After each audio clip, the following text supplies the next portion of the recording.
Good afternoon, students. In this session, we are going to learn about what is a form and how can we generate the forms in Django.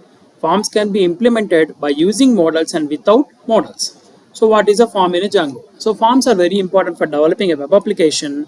The main purpose of the form is to take the user input, and we can read the data which is provided by the end user, and we can use the data based on our requirement. Using the forms, the data validation becomes very easy.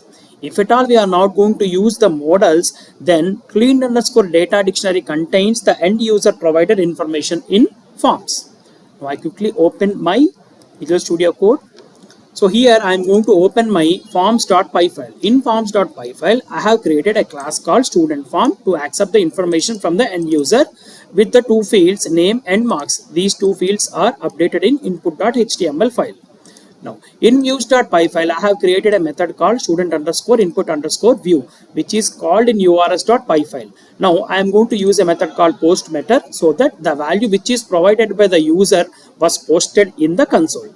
And as I already mentioned, that clean underscore data contains a data dictionary which contains the user information which is provided by the end user. That is, the value which is provided by the end user is contained in clean underscore data.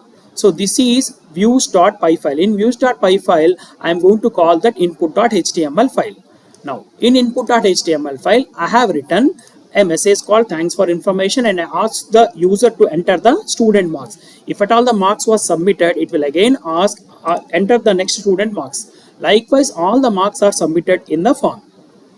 Now, I have used here class btn, which is a bootstrap query in order to make a submit button. Now in thankyou.html, I am going to print a message called thanks for name and marks, that is thanks for submitting the name and marks of a particular student. Now in urls.py file of iPhone, that is my application, I am going to call that views.student underscore input underscore view. Now I will run this one. Python manage.py run server.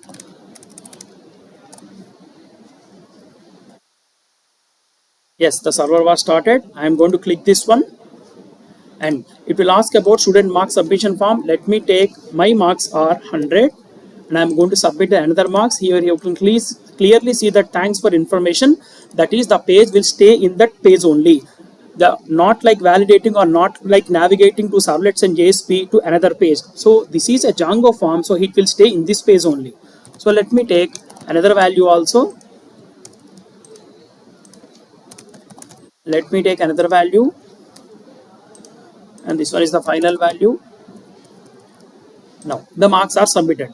Now I am going to open the console form, and here you can clearly see that the value which I have given in the form was displayed in the console because of cleaned underscore data. So in this way, a form can be generated in Django. Thank you.